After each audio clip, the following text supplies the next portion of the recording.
Guys, the day has finally arrived. Hunger Games catching fire. Some might say that it's the day of the reaping. You might say that. But anyway, we're here with the trailer review. I'm Jimmy. I'm Ryan. I'm Andrew. And Hunger Games catching fire teaser trailer.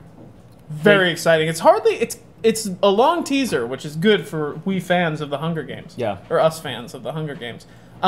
Before we start, just a reminder, the Hunger Games fan site channel, all things you want Hunger Games. If you click right here, you can visit it, THG fan site, and you'll get everything you want from the Hunger Games. And more. Yes. So, let's jump right into this, because this is a lot to talk about with this new trailer. New Lionsgate logo.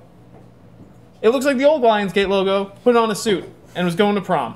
Yep. It's the Lionsgate logo you know and love, with a little extra twist on it. I think it's just more their public face accessible logo. It's not like we're going through the gates of hell. Yeah, oh my goodness. Those old ones, that industrial one is awesome, but man, it's like, I'll take my kids to this Lionsgate movie. Yeah. It's not this isn't like your Hostel's Lionsgate. Yeah. Yeah. Ooh, that's cool. Nice. This is a very nice logo. It's a very nice logo. All right, so we start in the district of Peeta and Katniss. They're announcing them as the victors of the previous Hunger Games. Spoiler alert, if you haven't seen the first Hunger Games, they win. They didn't die. They didn't die. So, first thing you notice, you have the guards from THX 1138 are chilling. They're a little souped up. They're ready for battle. It's like when the police at a college town take out their SWAT gear. Yep. It's like a little bit of Tron. Andrew has nothing to say. Oh, I'm down. I thought the trailer was better than the first movie. I think that's a ridiculous statement, but we need not do that. And I think you're brave. I think it's a ridiculous statement, but you're brave for saying it on the internet. I don't know. I got more emotional impact from this trailer than I did from this whole. I'll say this: Peeta's blonde hair, they dulled it down a little bit. It looks a lot less stupid, and that's good. Jennifer Lawrence Lots of eyeshadow. still looks great. Yep. And I need that. I don't know what it is. I don't know what you'd call it, but I need it. So there's our first shot of Donald Sutherland as President Snow.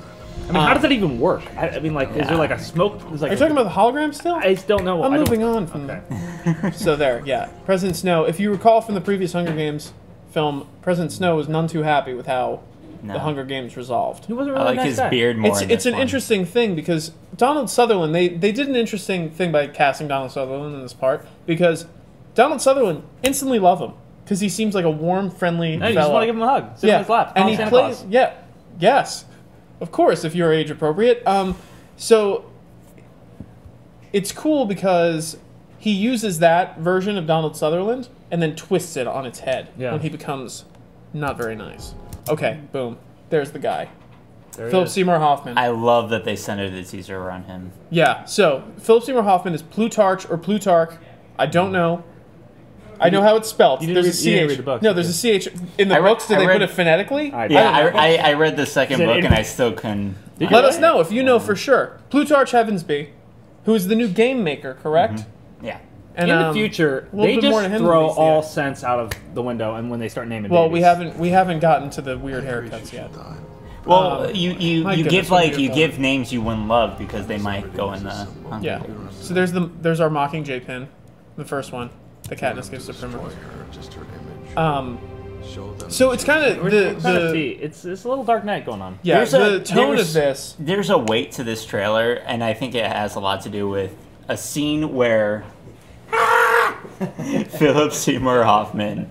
We're all very excited. Yeah. I think it's just the fact that Philip Seymour Hoffman is in this trailer. For some reason, for me, that gives it so much more weight. Well, it's a lot darker. I mean, this is I haven't read the books, but they're giving the impression from the trailer that they're like a world in revolt. Yeah, Katniss and Peeta have started. Honestly, that's fire. But things are only going to get worse. Oh my god! Yeah, that's what I love so much about this trailer as compared to the first movie.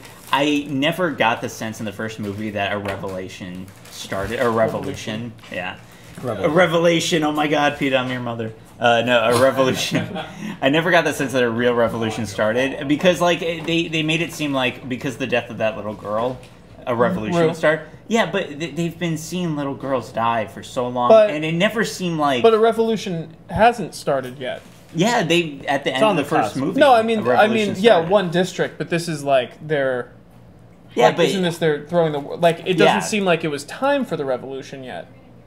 No, but you see the beginning of a revolution in the last movie. Right. They try to make that, and I never got the sense that like there was any spark for that. Okay. Whereas here, I'm like there's more weight to it. Yeah. I mean, this is instantly. I mean, the first one's thematically very dark. This is instantly, just tonally seems much more dark. Josh Hutcherson. Just look at that guy's reaction. He's never gonna get used to violence. It's poor boy. pretty a good. I mean, like he's a really good actor, I know, honestly. But that face, I really stuck with me because it's just almost like this one? that Edward Munch scream. He's like, yeah. I'm a huge fan of Josh throw the Hutcherson. Wilhelm I think he's a scream really behind good this. actor. I know. I think he's a great actor too. Just that face was just amazing. Help me get through this trip. First shot of there's our first glimpse of Woody Harrelson back as Haymitch. When you get back home, Woody Harrelson really, in the first one, dug into some dark depths of Woody Harrelson that I did not know were there. So that's kind of rad. Not since the Cheers days have people been so impressed with him. He's certainly. All right, so now drunk. we're right into the future of haircuts. I've said before, if you put a future with funny haircuts in a movie, my chances of liking it go way down. But I made an exception with the Hunger Games. It's a lot more colorful. Now, we should say Francis Lawrence directed this. Yeah. Not Gary Ross, who directed the first one. Francis Lawrence has made Constantine, I Am Legend, Water for Elephants. An interesting choice. I think a solid choice. I like all of those movies. I didn't see Water for Elephants, but I hear that It's a good movie. Yeah. I like saw Constantine and I Am it's Legend. good enough. It's good. It's well good enough. I like I Constantine, think it's I Am surprise. It catches you by surprise. You're like, no, Nah. I was not ready to like this, but I like the turn of Christoph Waltz's character. you won me. And over. he is nothing if not a visual director, which is That's the which is thing. Gary Ross had a very subdued palette, very like just dark kind of blue. documentary kind of palette of the first movie. Everything in the movie was like bathed in dark blue. I'll tell you Yeah. what, I was You- a fan of Gary Ross's approach. I look think you at- guys are both I was. cold. No. I think that was actually That's very actually the color. appropriate. That's like the lookup table. I would call that. It's cold steel. Well, I knew think what I was Gary doing. Ross had unnecessary high degree of amounts of handheld. Yeah. And like the opening in District 12, when you just go around, it just seemed kind of unnecessary. And Because he it's kind of- organic. Right. Goodness. So, Stanley Tucci, possibly the best man alive. His hair is a little different here. He's Yeah. playing Caesar. His hair is pink instead of blue, but he's still got that smile.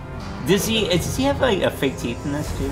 I think so. I believe so. Man, this So, between how's this that and for Jack some the Giant revolution? Slayer. How's this for some revolution, Andrew? No, that's what I'm talking about. Yeah, this. Throughout the SWAT gear, that guy. Fire and brimstone. That guy's wearing a it's like, you know. Yeah, that's I'm real. getting a sense that some real is happening in this more So- so than else. See, there's I had to curse. Liam Hemsworth back as Gale. Now the Mockingjay, I like seeing this. But since The Dark Knight Rises, this has been used a ton of times. Yeah. Or since The Dark Knight, they like They're burning I mean, the Capitol flag. That's District 1. Oh, they're not happy. They're not happy with the Capitol. Man, oh man. So okay, so there's the actress, the little actress. There's Primrose. She's grown up a little bit. Things she, I believe, in the series takes part in the revolution, as does everybody. You can't really. Yeah. Can't really really hide from a revolution. Yeah, you can't 9 to 5 a revolution. You gotta kind of get in it or get out of it. before they kill us. They will It's just kill us. the structure of this trailer. is a lot worse than Every revolution. There it everybody is. thought. I do think So like this is super dark. See, the one scene I didn't really care for in this trailer was just the set piece of the whipping, and I think a lot of it has to do with the punch that he gives Katniss. It seems very just goofy. The way it's orchestrated within the context of the trailer. There's no sound effects for it. It looks weak. It's like that. They probably. I mean, to be fair, Let's also they have. remember- I'm just saying, like, in a it preteen movie, seems a bit goofy for the trailer. PG-13. Yeah, they have a man punching a teenage girl in the face. I Yeah. think they have to kind of. Well, they had kids killing kids in the last Doesn't one. I know, and matter, they but also had danced, to- They danced around it. They have to. Hey, Look, these are hey. This is like an R-rated story, but with it's the PG-13. aimed- So Yeah. you think if they showed a cut of this trailer where like the guy was like really punching her, the MPA would have been like, no, Absolutely not. really. There's no way. Which is They weird. would- It's a they weird. wouldn't even put. I bet you they wouldn't even put that in the movie. It's a weird thing because it's like. He's doing a horrific thing, so it's But the he's same whipping argument. another kid. It's the same argument that came up in the first one. He's which whipping is like, another kid, and you're thinking that he wouldn't be allowed to punch a girl hard. What I'm saying is, it's the same argument that people ran into with the first one, which is they're showing kids killing each other, but they're dumbing it down for a PG-13 audience. So they're like not showing how horrific it actually is. So Yeah. it's like They're letting this, you take the jump. This is, but also, I mean, there's also a kind of it's a dichotomy because he's punching her in the face, which is a horrific act, but they're like dumbing it down so teenagers can watch it. Yeah. So like, but if like teenagers have to see that, they should see how horrific it is. It's like a weird. Yeah, you know, that was a weird balance. I didn't think the first movie fully grasped. I think it did an admirable job trying to do. I mean, I think they had well intentions. Yeah, with it. yeah. Saying like show tough. kids killing kids and make it PG-13. I wanted. tough thing. I mean, like, Hardest look. I'll be thing in honest. the I world. wanted the first movie to be more violent, but at the same time, I know that if they made a more violent version of the movie, Yeah, it it's a wouldn't- tough it thing. wouldn't It's a be tough thing because, like you said, it is an R-rated execution or R-rated story with a PG-13. My big problem with the first movie is also kind of in the book, and that was you end up cheering for specific kids to kill other specific kids, and the narrative asks the audience to be no better than anybody watching. But I think that's also part of. I think that's part of it too, where it's like they're putting us in the. Yeah, I can see where you're coming from. I didn't think that they did anything particularly as interesting as they could have with it. I thought the Hunger Games was maybe at the end of the day like a 3 out of 4 star movie. I thought it was pretty good, but this looks a lot better. It looks.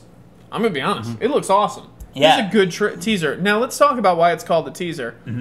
This is like, if you know anything about the books, this isn't a spoiler, but they completely glossed over that there are Hunger Games in this. Yeah. In this story. Do you think they're gonna do what the first Hunger Games movie did and The last line. sorry, the last Keep line? playing it. It hints at what. Yeah, you know, it's basic. Let's The last line, Donald Sutherland talks about how You gotta get rid of all. they got to get rid of all the victors because Yeah. now they think they're invincible. Yeah. So do you think that they're gonna do what the last Hunger Games marketing campaign did and not show any of the actual Hunger Games? It seems like they're already going in that direction. Well, they did show some of the Hunger Games in the last. They showed her Hunger running Games. and the trees. Oh right, yeah, trees the burning. trees Yeah. burning. That's So true. if I were a betting man, I'd say that 90% of this trailer is the first 20 minutes of the movie. That would be like that'll be fun for audiences who don't know the story to find out, you know, an hour and a half in. That man, they gotta go back. I We think gotta that go back was- to the island. Yeah. I believe it's the Quarter Quell, I think it is. Yeah. Cool. It is? I think that was one of the brilliant choices of the marketing of the first movie because, you know, like a majority of that book or a good portion of that book is the actual Hunger Games, and you hardly see any of it in the marketing. Now, do we want to talk at all about what we know of the next Hunger Games battle? Let's get into way spoiler territory. People can I'd look it like up. to talk about the screenwriters. We have some photos from Google Earth that you might want to look at. Oh right, You yeah. can check those out. Yeah. put a link in the description. Michael Art, and Simon Belfoy are the screenwriters. Simon Belfoy did the last two, or not Trance, but the last two previous to that. He did Slumdog Millionaire. Slumdog Millionaire and 127 Hours. Really good writer. And Michael Art is Little Miss Sunshine Little and Miss Toy Story Sunshine, 3. Yeah, and Oblivion and upcoming Star Star Wars Wars episode Episode 7. Guys who know character Yeah. and spectacle. So that's really exciting. Really quick, pros and cons in the trailer. Pros, I think visually it looks really great. Awesome technology and fashion. Jennifer Lawrence is still in it. Josh Hutcherson's hair looks a little less silly. And just tonally, it looks like they're taking a really jump. Yeah. Cons of the trailer. Andrew doesn't think that the sound effects. that's- And no Lenny Kravitz. That's true. No Lenny Kravitz. Lenny Kravitz, yeah. I actually think this trailer is fantastic. I think there's a urgency here and like a threat here that like I didn't almost feel in the first one, and it just looks great. I think this looks really great. The inclusion of Philip Seymour Hoffman already elevates the project. You can't wait. Many ways. So, we're excited. I bet you're excited, but let us know. Comment below. And also check out the THG fan site. We'll be putting a link in the description. Until next time, I'm Ryan. I'm Jimmy. I'm Andrew. Thank you for watching.